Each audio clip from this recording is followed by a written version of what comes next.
Hello, I'm Clare Southworth and welcome to Talking Flutes Revisited. So today I'm talking to Gareth Davis, the principal flute of the London Symphony Orchestra.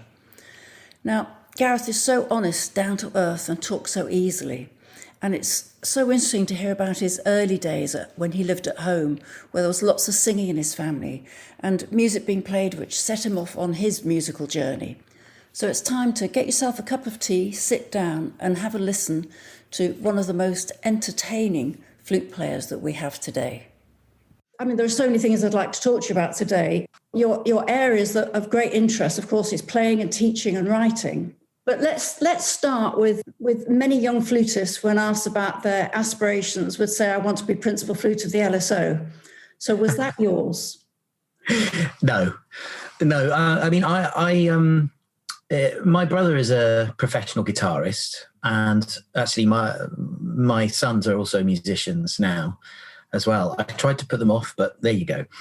When I was a kid, my father's Welsh, so there was always a lot of singing going on. It was mainly male voice choirs, but he had a record collection with lots of Mozart symphonies and Beethoven and stuff like that, which I remember always being on in the mornings on a Sunday morning, or when my mum was cooking lunch, we'd have these classical music on, and I sort of associate it with a really sort of happy childhood, really.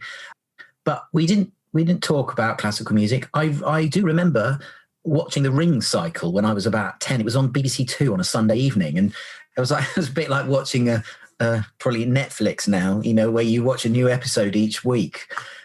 And I remember watching it and being sort of slightly transfixed by the whole thing. I had no idea what was going on. But music wasn't a career option. It wasn't something I'd been trained to do since I was 4. When I was at my first school, we had a Welsh headmaster called Mr. Whitney, who was very big on singing. That's everybody had to sing. And I loved singing, but it wasn't a conscious thing. That's just what I like doing, And when you're young, you don't think about it. The music teacher at the school, I don't know, parents' evening or something, I don't know when, said, "Oh, Gareth's got a really good ear."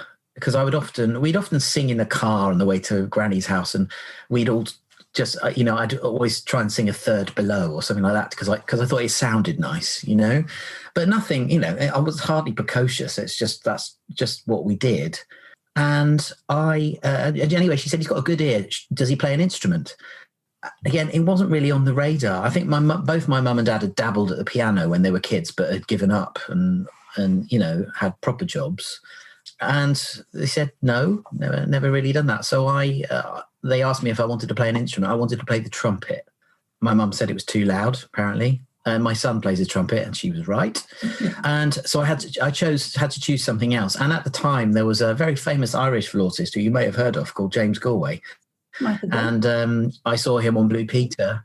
And, and at the time, it was very much like in my 10-year-old's brain, I think I was about 10 when I started, that the trumpet was a boy's instrument and the flute was a girl's instrument. And that's just the way it was.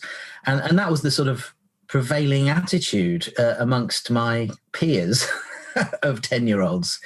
And, there's nothing worse than being a bit girly or something like that back in the 70s. So when I saw Jimmy on Blue Peter, who had this huge beard and had like jewelry and was quite cool, and he was playing this stuff, and it was like, wow, that's really cool. And he said it was easy to play, so I thought I'll have a go at that. And then he just kind of took to it, really. I mean, the advantage of the flute is it's not very difficult to play. In your first lesson, you can make a sound that's recognizably a flute, which is not the same for the violin. That's quite painful for parents for many, many years. And the flute, fortunately, you can do, I mean, back then it was grade 3 was the lowest grade you could do. Yep. But you can do your grade 3 fairly quickly on in your flute playing career, as it were. So I like the fact it was quick. It was very similar to singing, and that's still one of the things that attracts me now about playing in the orchestra. And it just went from there. But certainly, I mean, I did not ever at any point think, oh, I'm going to do this for a job. I mean, I do feel like a bit of an imposter. I'm sure that somebody's going to find me out And I mean, you said in your kind of introduction that I need no introduction. I certainly don't feel that that's the case. I think you're a very recognisable figure from all the things that you've done in your career so far, and certainly from your sparkling performances in the orchestra.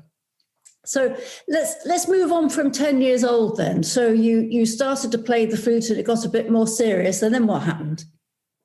Yeah, well, actually, I really wanted to play rugby for Wales, and I broke my arm in like a collar and cuff right up round my neck for months. It was a really bad break. I was quite sporty. I used to love going out on my BMX bike. I played rugby for the local team. I was a swimming club captain, and all that stopped. And of all my hobbies, the only thing I was able to do for months was play the flute. Fortunately, my arm was recovering, my left arm, and it was held up exactly where the flute was. So it was kind of like that's the only thing I could do. And I do remember around that time playing more rugby. I mean, that was the end of my rugby career. I never did play for Wales, although there is a famous rugby player called Gareth Davis now. So there is. So there we are. But there was a moment where I didn't really do competitions. I wasn't in the flute circuit stuff. I've always felt a bit of an outsider in that respect. And I applied to go on the BBC Young Musician of the Year competition. It was the 1991, so it took place in 1989. And I managed to, I didn't get through. I did an audition, and it was very scrappy. I was one of those kids that, I remember playing the chaminade in one of the auditions, sort of, it went up and down in about the right place, but I didn't really have it under my fingers. And I just liked playing pieces. I didn't really practice, as it were, which is exactly the opposite of how I work now. But I managed to get in. I don't know how it worked, but I got a phone call saying, actually, you got in. And I was just overjoyed because, I got through to the wind final, which I was amazed at. But what it did was, I remember, it was simply confidence. I hadn't done anything. And having that confidence. So, when I teach now, I always try and instill confidence in my pupils. I don't want to break people down. You need to build them up because it's difficult enough.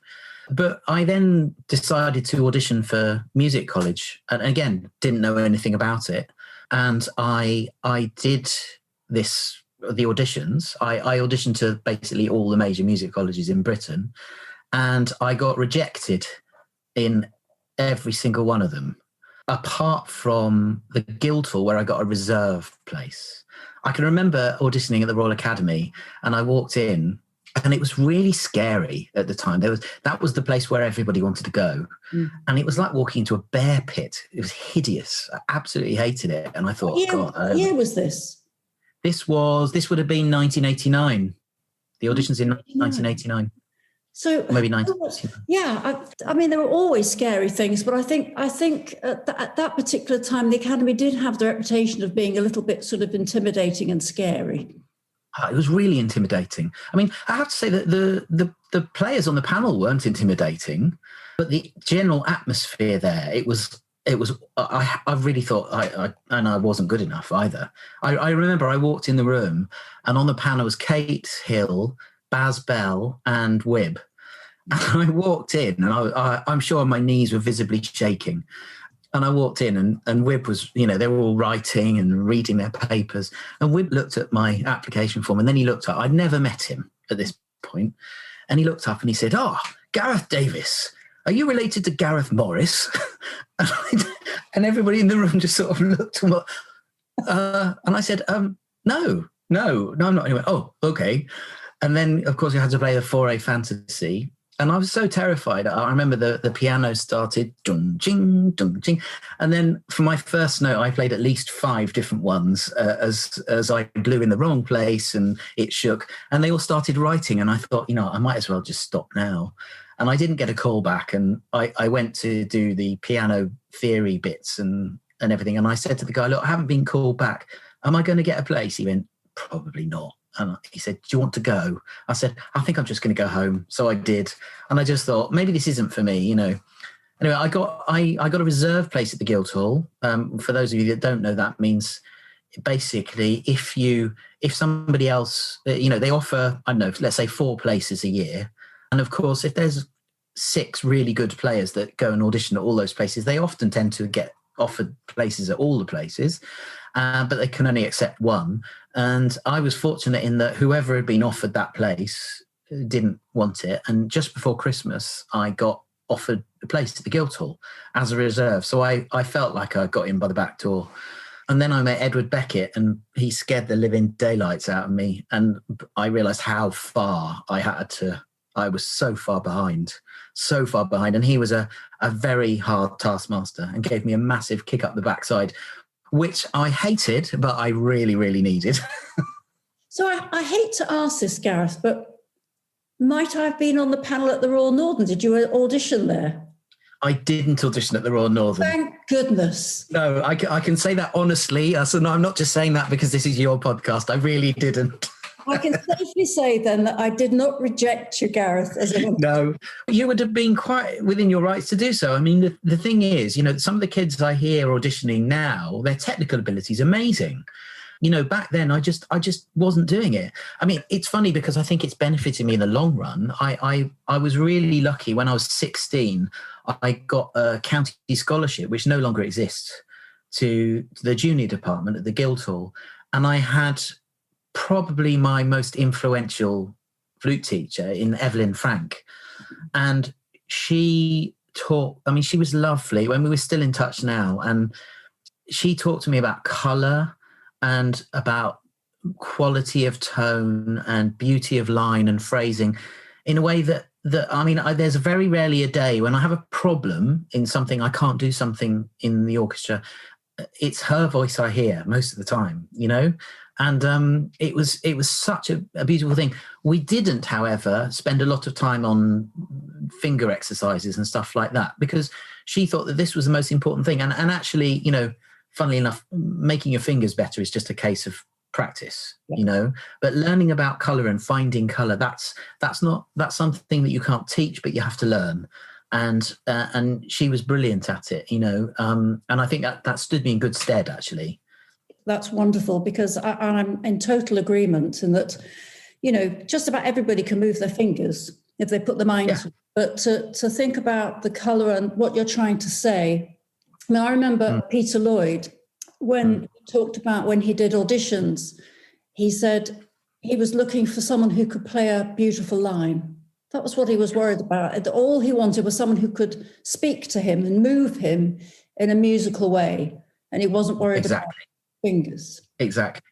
I think it's the most important thing, really, because as you say, there are some players around today who can play stuff that I could only dream about playing in some ways.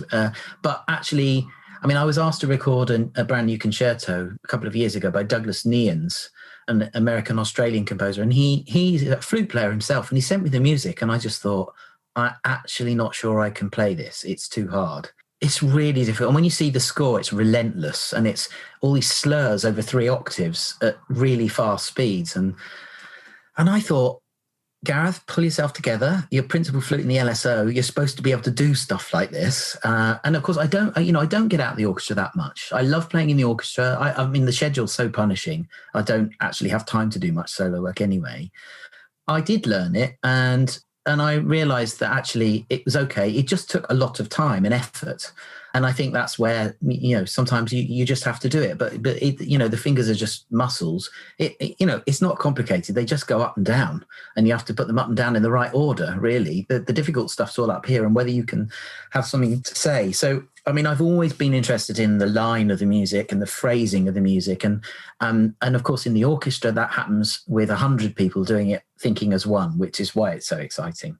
Very well said. I'm in total agreement. I remember actually when I joined the Bournemouth Symphony Orchestra, and I was 22, 23, and Kathleen, who was the second flute player at the time, who is now the piccolo player in the BBC Symphony Orchestra, I was in the orchestra for about 6 months, and she left. It wasn't because I joined, I'm sure, but she was doing other things and wanted to do other things, and so I found myself at the age of 23. With very little experience at that point, having to audition for a second flute player. And it was weird seeing the list of names of people who'd been in years above me at college and people I really respected. And I was suddenly sitting on the other side of the fence from them. And it was a very uncomfortable situation, actually, for me. I remember sitting there And, everybody marks differently. Some people just write comments.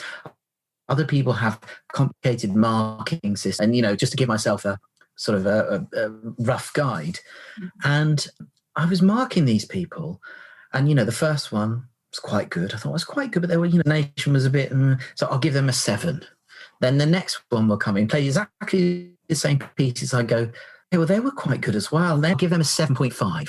And then the next one will come in. I go, oh, well, they were better than this. Anyway, like by the morning break, I've got 15 or so flute players, all with a mark between 7 and 8 with various decimal points. And they were all really good. And I turned to the principal oboe who'd been there for years. And I said, I don't know how to do this. I don't know what to do. He said, don't worry. It will be fine. It will be obvious. And then halfway through the afternoon, than everybody else, I didn't literally put the others in the bin, but all of a sudden, all these tiny little fractions of stuff became immaterial because there was this one person who had it all and just a level above. And so it was an important moment for me because I thought, you don't need to do something to be different, but you need to just elevate yourself. And normally that's in what you have to say. You don't have to try and say something unique. I mean, it's very dangerous to think you've got to stamp your mark on a piece. It's the Mozart Flute Concerto. We've heard it a million times, so I'm going to do this crazy thing. That's not how it goes. You need to serve the music and you need to play it well, but you need to, I want to hear people play and hear that they know what Mozart's supposed to sound like, I mean, I've heard too many auditions where the Mozart Flute Concerto sounds not dissimilar to the Daphnis and Chloe solo. And they're from different eras of music and they shouldn't sound the same and other times. I'm sorry, we got a little bit distorted at the end, but the gist was that you're saying that Mozart shouldn't sound like Ravel, and there should be stylistic differences to play the music and not try and show off something. Yeah, exactly. All good advice. Now you've sort of answered one of my questions, which is in an audition situation, I'd mentioned what 3 things would you be listening for? So we're listening for the line, the phrase, projecting the music. When you audition for the LSO, and it's similar to lots of orchestras, you do a first round, which is behind a screen. So we don't know who you are, where you've come from. It's a great leveler. And actually, when you do have a CV, as everybody does when they come out of college, it's got nothing on it. I don't really want to know about when you won your concerto competition in West Wickham when you were 15. It's kind of irrelevant if you want to play in the LSO. If you've got a CV and it's not got anything on it because you're 20, that's totally normal. And you shouldn't shy away from it. Don't fill it with a load of nonsense. I want to know where you studied, who you studied with, and what you've done, and that's it. And if it's I've only played in the college orchestra, that's okay. I mean, we've employed people who've only done that, But you will turn up, you'll have your first audition, you'll play a bit of Mozart and maybe 2 excerpts, and that's all you will get. And it won't even be the first exposition of the Mozart, it'll be the first 2 minutes. So your audition will be 5 minutes long, and that's it. And if we like you and we hear something, and we do give people the benefit of the doubt because we are looking for somebody. It's not an exam. If you're doing an exam at your college and people are marking going, yes, well, he obviously didn't listen to that class because he's still doing that and he hasn't worked on that. We're not interested. Is this person somebody I can work with? Are they going to fit in the LSO? Am I going to be able to work with them for 25 years? That's what we're looking for. So we're actually on your side, which I think people often forget. I really don't want to sit through a day of awful playing. I really want to hear great playing. And then in the second round, there'll be no screen. So you get to see us, we get to see you. And then we'll ask you lots of things. And we will sort of prod you and poke you and see what you can do. If I've heard your Mozart and thought, that's good, but I'm not sure about that articulation, I will ask you the Mendelssohn Scherzo from Midsummer Night's Dream. If I'm not sure I've heard a good musical line, I will ask you Daphnis. If I want to be really nasty because I just don't like you, I will ask you the Classical Symphony. I've never actually asked that in a first round, in any principal flute audition, because personally, I consider it to be a pointless exercise. I do, however, ask second flutes to play it in auditions, and I sit down and play the first flute part with them in a second round, which seems fair. But I'm listening in that first round. I'm actually listening to really basic things. They're so basic that people often forget them, and the first one is intonation. You know, the number of people that won't tune to the piano properly and play out of tune. Take 30 seconds to tune it. I'd rather wait for you to tune and hear the piece in tune than listen to it out of tune because you rust your tuning. It's important. We all tune. The intonation is not an added extra. And the number of people, when they play the excerpts on their own, they forget about it. And, you know, when it gets loud, they get really sharp. And when it gets quiet, they get really flat. All problems on the flute, but we're all aware of them. And the thing that my biggest thing that I would want to let people know auditioning is that the panel, you know, I know lots of people, I don't sort of frequent flute conventions and things like that very much. I'm not really a flute geek. I don't particularly like the flute. I play the flute and I like it because I can do what I want on it. But I love playing in the orchestra. When you play at a flute convention and you play your variations on La Traviata or whatever, and it's got millions of arpeggios and scales and everything, it's all terribly impressive. Don't play that in an orchestral audition because nobody's interested and it's irrelevant. We expect you to have technical command of your instrument. That's kind of a given. But what you need to remember is that when you're playing at a flute convention, you're playing to flute players and probably some long-suffering husbands and wives who are dragged along. But they're all flute players and they'll go, wow, what a great flute player. On a panel, you're playing to usually the woodwind section for flute audition, maybe a few string players. And they're not interested in the flute. They're interested in the music. And when you play something like one of the solos from a Brahms symphony, for example, the clarinet player is hearing the whole thing, not just the flute section. He knows what it sounds like.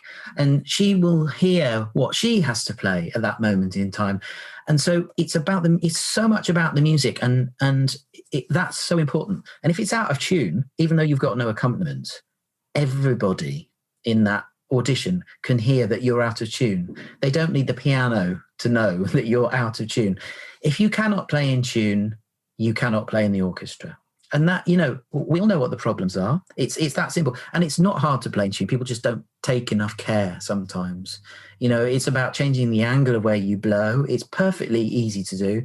But I hear too much solo playing where it's like, well, I'm going to play loudly in the bottom register and it goes flat. And then in the top register, when they go diminuendo and it goes quiet, you can't do that if you're playing unison with the violins. You just can't do it. So intonation, that's the number one thing for me. The second thing is pulse and rhythm. Now, you know, if you play in a youth orchestra, you get a conductor giving a nice clear beat. If you've ever watched any LSO videos with Valery Gergiev, for example, you try and follow that beat. And from a conductor, you get the speed, but you don't always get the pulse. You have to have your own pulse. And that pulse links up with everybody else in the orchestra and you have this internal pulse. Now, we all do that thing sometimes where if you want to make something sound more exciting, you get louder. And how many times have you had to say, Claire, I'm sure, you know, crescendo doesn't mean get faster and diminuendo does not mean get slower. And if every time you get faster all the time, you've got to drag 90 people with you. So you need to have a really good internal pulse. The number one excerpt for hearing that is Leonora 3. You know, the bit where it goes dee da da da da dee da da da da da goes to the triplets. 95% of the time people get that wrong. And it's just because they aren't listening to their own internal pulse. So an internal pulse and the rhythm is so important. And the third thing for me is context. And as I just said about the thing, you know, if you're playing Daphnis and Chloe, I expect you to use vibrato and be French and exotic, but I expect you to play it in tempo because you can't just pull it around to do whatever you like. That any fool can do that. Playing it, spreading it all over the place to make it sound lovely is easy. Playing it robotically is easy, but playing it in time and making it sound like you're improvising, that is the skill. And that's what's so difficult. But if you play Ravel like that, and then you play an excerpt from Mozart and you use the same vibrato and you play a Beethoven symphony and you're using your late 19th century vibrato, it's just not acceptable anymore. You cannot do that. You need to have context. It used to be that if you played Baroque music, that was a specialism. It's no longer like that, And even if you don't want to play the Baroque flute, which is fine, you can't do everything, you cannot claim to not be aware of it anymore. So if you're still playing the Mozart flute concerto like it's 1978, then you need to listen to some new recordings and listen to people like Rachel Brown, Don't try and sound like you're playing a classical flute, but you have to be aware of the stylistic implications of that. Otherwise, the great thing about the LSO is the flexibility and the breadth of work that we do. And if you play all the time in one way, this is my vibrato, take it or leave it, that's just not going to wash anymore. And it certainly won't wash with the flutes, the oboes, the clarinets and the bassoons and the violinists on the panel. I must say that's one of my main gripes, the overuse or the regular use of vibrato, regardless of what anyone plays. So that's really good information, Gareth. Fantastic. And that's great advice, whether you're auditioning for a music college or whether you're auditioning for the orchestra. I hope people take that on board. Yeah. Now, I take my teaching very seriously, as I know lots of people do. And I have to say that the teachers at the Guildhall are very dedicated to what they do. And the same at Royal College. And I was teaching there, and I would teach for 2 weeks. And it was mainly the advanced students who wanted to learn about the orchestra and stuff. And I was teaching there, and then I would have to go away for 3 weeks on tour. And the number of times it was the 3 weeks before an exam and stuff. And then I'd come back and I'd do another couple of lessons. And that works for some people. I just felt like I was letting them down and I wasn't doing it properly. And I couldn't be there to teach properly. And so I made a decision to not do it like that. So I do lots of classes. I still go into the Guildhall to do orchestral classes. And I only give her 9 lessons a year, and it's really about orchestral stuff. Right? But I have been, I was doing a class the other night with the University of North Texas flute department, and that was online, and that's not something I would have been able to do before. Nobody would have asked me to do it, So actually it's opened up the world in that sense. And I found that teaching, a lot of it, there are some things which are better. I found it's that the attention that you have to give online is less tiring for me. I always try and give quite a lot when I'm teaching, and I'm finding it less tiring because I don't have to travel anywhere. But most of it works fine. The one thing I'm still having issues with is the sound quality. And it's not even, they all sound kind of okay on Zoom. It depends, as we're discovering this morning, what the connection is like, of course. And that just seems to be a lottery. I don't know how that works. But the thing I found, I had a new student this year, and I heard her play online, and it was all very good. And I wrote comments, this is great. And it sounded really good. And when I met them in person and heard them for the first time, the sound it was a good quality sound, but it sounded like it was a big sound. And in real life, everything was much, much smaller on a smaller scale. And that was a bit of a shock. Yeah, it's incredibly difficult to actually be almost secure in your decisions or in your thoughts about the people you're listening to, and it all depends on on the type of microphones they're using as well. Some people have got a great setup, and other people have just got the basic computer, which they're using the computer microphone. So it's difficult. I think there are a few things you can do. Because some people just think, I'll just do that. That will be fine. That's all I've got. We don't all have concert halls at home, obviously. My music, in it. The rest of it's got piles of shoes, and there's washing on the radiator, and there's an exercise bike, and all my wife's art stuff over there.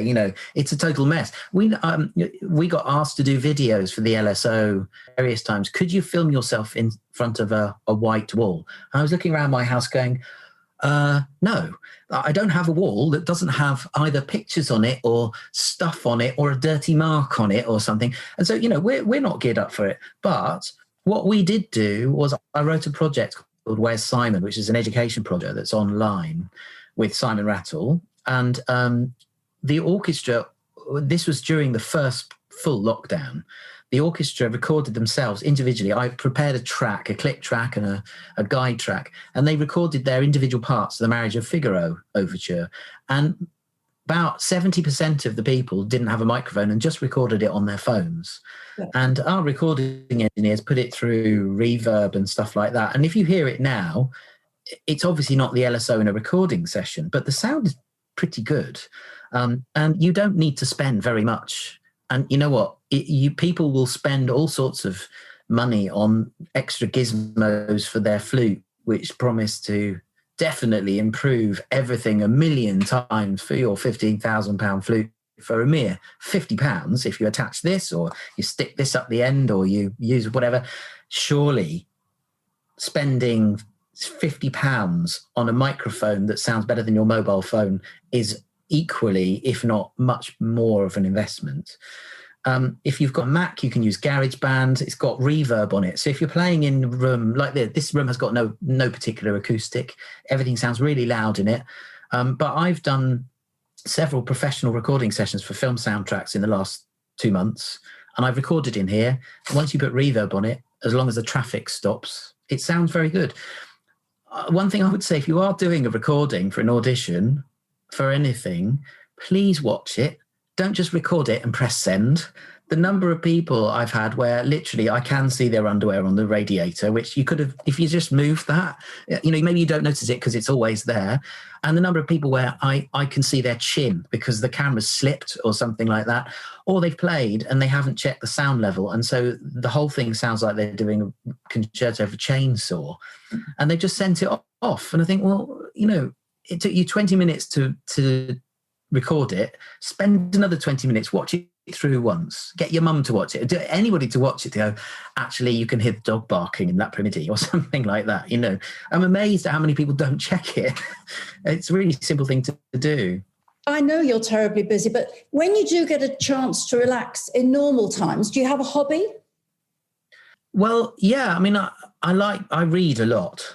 I like reading and not really books about music, but just all sorts of things. My wife paints a lot. As an orchestral musician, when you travel to different countries, you tend to go to big cities and capital cities. And if we have a free afternoon, I love being able to go to a gallery. I just love doing that and seeing pictures. So I really enjoy that. I mean, my main hobby, it's funny because music is kind of I guess it would have been my hobby anyway. So it takes up such a lot of time that I don't do lots of other things. Well, I was quite ill about 15 years ago, and I had to take some time off work, and I thought about not really coming back, and I got through it, and I thought I just have to, when you have a big health moment, you think, right, I'm going to have to look after myself. I'm not getting any younger. And so I tried to get fit. And, whenever you go anywhere around the world with the orchestra, there's, various types of gyms in hotels. And I find them soulless places, and they're always full of the orchestra. And, there's not much point in standing around waiting for a running machine. So I just, there's quite a few people that run in the LSO. And I just started doing it. I hated it at first, but then got into it. And actually, it's been a really nice thing on tour to suddenly go and explore somewhere. Actually, you can get a lot further running. And obviously it keeps me fit and healthy, and it helps me mentally. When things are getting me down, I just go out for a run. I mean, unfortunately, I live in Surrey, and in 5 minutes I can be up on the North Downs and feel like I'm in the middle of nowhere. And I find that really, really helpful. And also, I often come up with some of my best ideas of things to do. If I'm mulling over an idea about something, I'll do that. I can think about that. And quite often, if I've got to play a new piece, I can remember we did cycle of Prokofiev symphonies with Gergiev years ago. And I, like lots of people, I knew 5, I knew 7, and I knew the classical, but I didn't know any of the other ones. So I downloaded them all, and I would run along listening to them. and you suddenly realize which movements of Prokofiev are really good running tempos. It's really, some of them are really great, but I'll often use that time for learning repertoire as well, just to get a feel for it and stuff like that. So that, you know, it's a kind of catch-all thing that I do.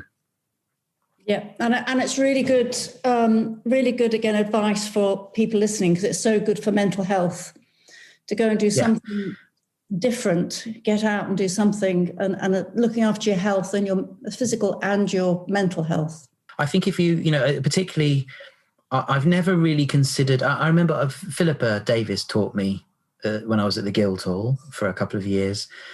And, you know, she said something to me, which I reminded her of.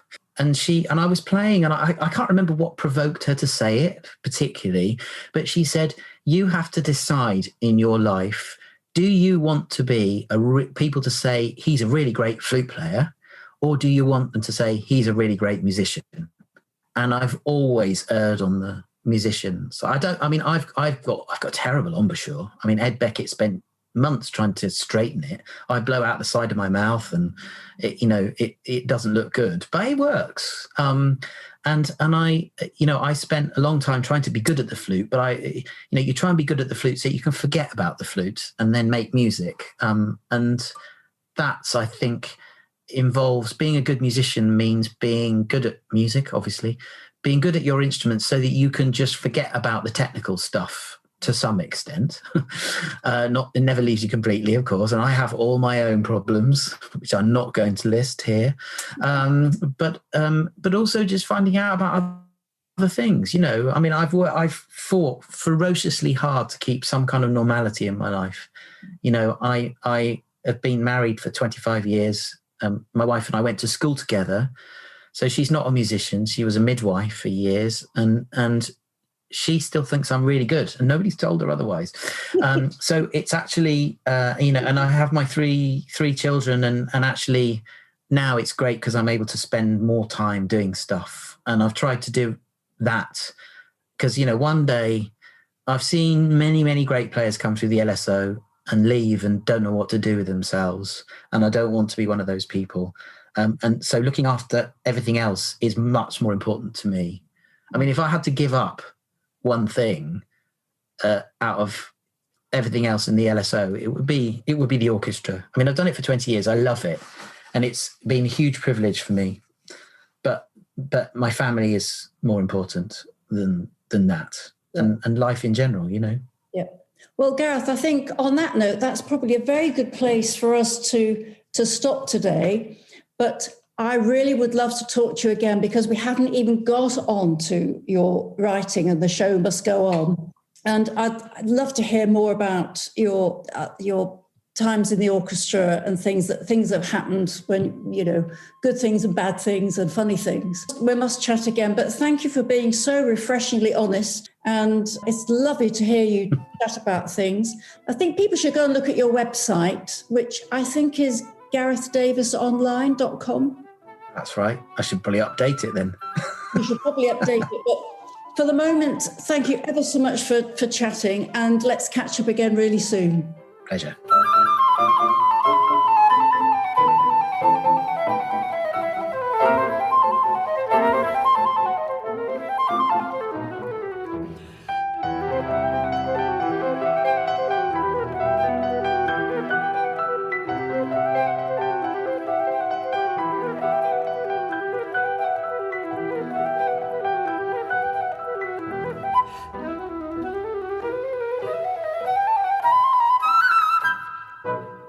Talking Flutes and Talking Flutes Extra are podcast productions by the Trevor James Flute Company.